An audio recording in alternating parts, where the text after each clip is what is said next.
ఓం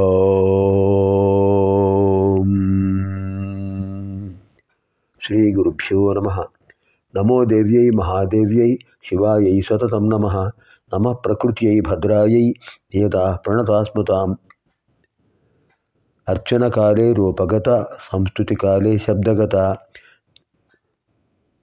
చింతనకాలే ప్రాణగత, తత్వవిచారే సర్వగత. బ్రహ్మాండ పురాణ అంతర్గత శ్రీ లలితా సహస్రనామ స్తోత్ర పౌరపీఠికాయాం వయం సర్వే ప్రవిశామः.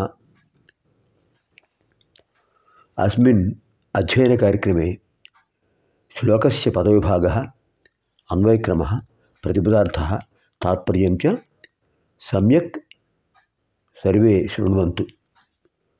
तत्प्रकारं पदविभागसहित अर्थवत् पदविभागसहित पठनं कुर्वन्तु. మనం సంస్కృత శ్లోకాలను చాలా జాగ్రత్తగా చదవాలి.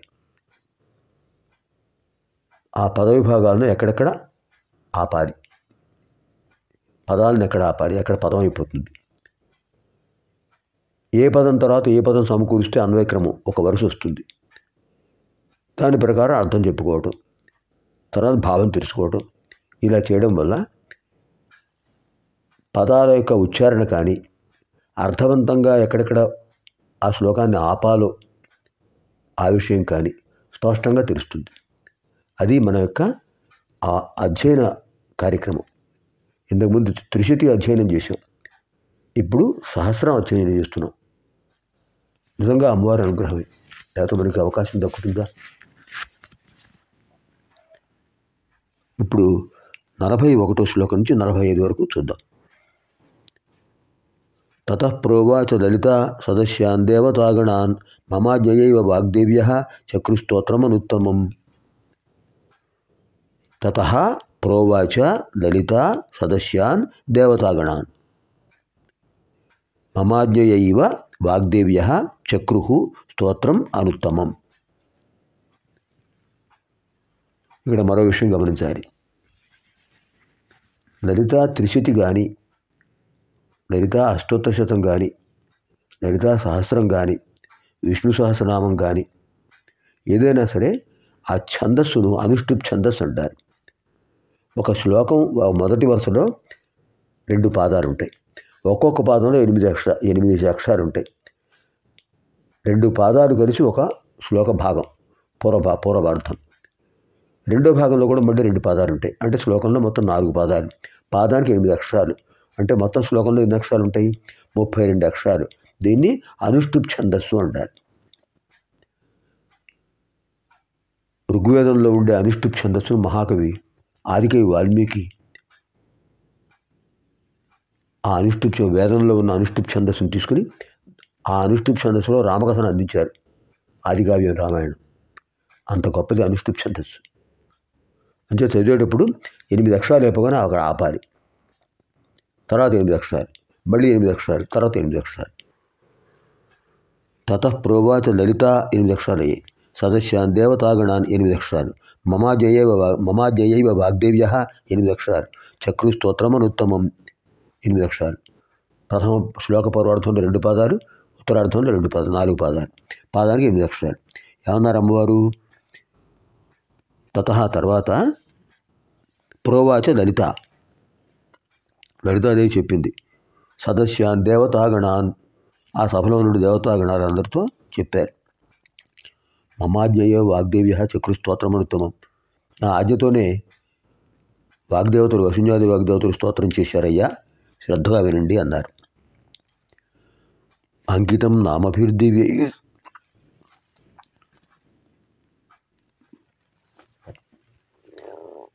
ఏమన్నారు అమ్మవారు?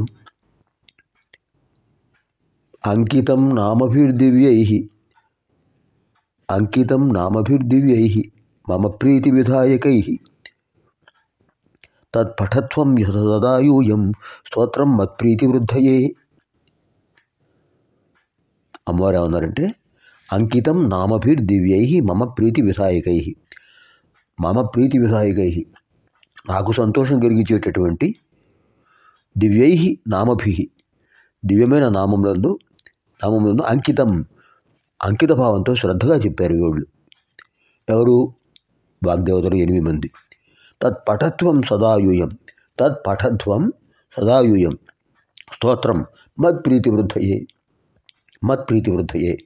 నాకు నా యొక్క అనుగ్రహం అభివృద్ధి పొందాలంటే, నా యొక్క అనుగ్రహం మీకు సమృద్ధిగా లభించాలంటే తత్పఠత్వం, అది చదవండి. సదా, ఎప్పుడు, ఎల్లప్పుడు. యూయం సదా తత్పఠత్వం, మీరందరూ ఎల్లప్పుడూ చదవండి. తథైవ వయం సర్వే పఠామహ, అలాగే మనం కూడా చదువుదాం. తర్వాత 43. ప్రవర్తయధ్వం భక్తేషు మమ నామ సహస్రకం, ఇదం నామ సహస్రం మే యో భక్త పఠతే సకృతు. అమ్మవారు చెప్పారు, ఈ మాటలన్నీ అమ్మవారు చెప్పారు ఆ సదస్సులో అని హయగ్రీవ స్వామి వారు, అగస్త్యుల వారు చెప్తున్నారు. ప్రవర్తయధ్వం భక్తేషు మమ నామ సహస్రకం భక్తేషు ప్రవర్తయధ్వం. మమ నామ, జాగ్రత్తగా ఉండి, స్పష్టంగా ఉన్నాయి పదాలు, చిన్న చిన్న పదాలతో ఇచ్చారు వ్యాసులు వారు, మనకు అనుగ్రహించారు. మమ నామ సహస్రకం భక్తేషు ప్రవర్తయధ్వం. వసుంజాది వాగ్దేవులు చేసినటువంటి ఈ నామ సహస్రాన్ని భక్తులలో ప్రచారం చేయండి. భక్తులకు అందరికీ కూడా, ఎవరైతే నాపై భక్తి కలిగిన వాళ్ళు ఉంటారో వాళ్ళందరికీ చెప్పండి, ఇదిగో నామాలు ఇలా చదవాలి, వసుంజాది వాగ్దేవతలు ఇలా చెప్పారు, అలాగే మేము చదువుతున్నాము, మీరు కూడా చదవండి, అమ్మవారి అనుగ్రహం పొందండి అని నా భక్తులందరికీ చెప్పండి అయ్యా అన్నారు అమ్మవారు. ప్రవర్తయధ్వం భక్తేషు, ఇదం నామ సహస్రం మే, నా యొక్క ఈ సహస్రనామాన్ని చెప్పండి. యో భక్త పఠతే అసకృత్. సకృత్ అంటే ఎప్పుడో ఒకసారి, సకృత్ అంటే ఒక్కసారి మాత్రమే, అసకృత్ అంటే ఎలవేళలా, ప్రతిరోజు. అసకృత్ యహ భక్త పఠతే, ఏ భక్తుడైతే రోజు చదువుతాడో వాడికి ఎటువంటి ఫలితం వస్తుంది? తర్వాత శ్లోకంలో చెప్తున్నారు. సమే ప్రియతమో జేయ తస్మై కామాన్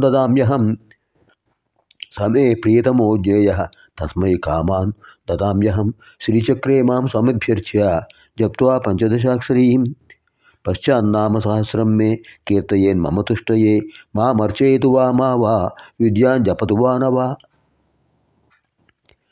44-45 శ్లోకాలు కలిపి అర్థం చెప్పుకుందాం. ఏమన్నారు అమ్మవారు? సమే ప్రియతమో జ్ఞేయ తస్మై కామాన్ దదామ్యహం. ఏ భక్తుడైతే ఎల్లవేళలా నా నామాన్ని జపిస్తాడో వాడికి ధర్మబద్ధములైన కోరికలను అనుగ్రహిస్తాను. సహా మే ప్రియతమః భక్త, వాడు నాకు ఇష్టమైన భక్తుడు. తస్మై కామాన్ దదామ్యహం, అర్థవంతమైన ధర్మబద్ధమైన కోరికలను ఇస్తాను. శ్రీచక్రే మాం సమభ్యర్చ్య జప్త్వా పంచదశాక్షరీం. అంతేత భక్తులు ఏం చేయాలి? శ్రీచక్రే మాం సమభ్యర్చ్య, మొదట శ్రీచక్రంలో నన్ను ఆవాహన చేసి పూజించాలి. శ్రీచక్రమునందు మాం, నన్ను, సమభ్యర్చ్య పూజించి, పంచదశాక్షరీం జప్త్వా, పంచదశాక్షరి వాగ్భవ కోటం, అలాగే కామరాజు కోటం, శక్తి కోటం, 15 బీజాక్షరాలు, వాటితో కూడిన మంత్రాలను జపం చేయాలి. పంచదశాక్షరి చేసిన తర్వాత ఏం చేయాలి? పశ్చాన్నామ సహస్రం మే కీర్తయేన్ మమ తుష్టయే. ఆ తర్వాత సహస్రనామం చదవాలి. దేనికి? మమ తుష్టయే, నా యొక్క అనుగ్రహం పొందడానికి. నా యొక్క అనుగ్రహం పొందాలంటే ఏం చేయాలి? శ్రీచక్రాన్ని అర్చించాలి, శ్రీచక్రంలో అమ్మవారిని ధ్యానించాలి. తర్వాత ప్రత్యేకంగా శ్రీ విద్య మంత్రం ఉంది. శ్రీ విద్యా మంత్రం అంటే పంచదశి మంత్రం. క ఏ ఈ లా హ్రీం, అది వాగ్భవ కోటం. హసకహల హ్రీం కామరాజు కోటం. సకల హ్రీం శక్తి కోటం. ఈ 15 బీజాక్షరాలతో కూడినటువంటి మంత్రాలను ఒక్కసారైనా జపం చేయాలి. అందుకే మనం త్రిశక్తి అయిన తర్వాత ఇది చెప్పుకుంటున్నాం, లేకపోతే అవి మనకు తెలుస్తాయా? అలా చేయాలి. ఆ తర్వాత సహస్రనామం పారాయణ చేయాలి. అంటే శ్రీచక్ర సమర్చన, శ్రీచక్రాన్ని అర్చించడం, పంచదశి బీజాక్షరాలతో 15 బీజాక్షరాలతో అమ్మవారిని జపించటం, తర్వాత సహస్రనామ పఠనం. ఇలా చేయడం వల్ల అమ్మవారి యొక్క దివ్యానుగ్రహం కలుగుతుంది. మాం అర్చయతు వా మాం అర్చయతు వా విద్యాం జపతు వా నవా. మాం అర్చయతు వా విద్యాం జపతు వా నవా. నన్ను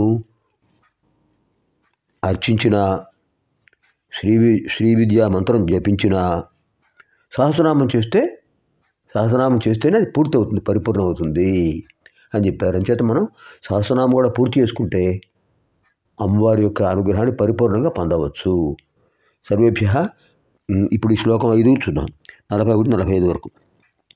తతః ప్రోవాచ లలిత సదస్యాన్ దేవతాగణాన్ మమాజ్ఞయైవ వాగ్దేవ్యః చక్రుస్తోత్రమనుత్తమం అంకితం నామభిర్దివ్యైః మమ ప్రీతివిధాయకైః తత్పఠత్వం సదా యూయం స్తోత్రం మత్ప్రీతివృద్ధయే ప్రవర్తయధ్వం భక్తేషు మమ నామ సహస్రకం. ఇదం నామ సహస్రం మే యో భక్తః పఠతే సకృతు సమే ప్రీతమోజ్ఞేయః తస్మై కామాన్ దదామ్యహం. శ్రీచక్రే మాం సమభ్యర్చ్య జప్త్వా పంచదశాక్షరీం పశ్చాన్నామ సహస్రం మే కీర్తయేన్మమ తుష్టయే. మామర్చయతు వా వా విద్యాం జపతు వా నవా. పునర్మిలామः ఆగామిని కార్యక్రమే. సర్వేభ్యः లలితాపరాభట్టారికాయాः దివ్యానుగ్రహప్రాప్తిరస్తు. స్వస్తి.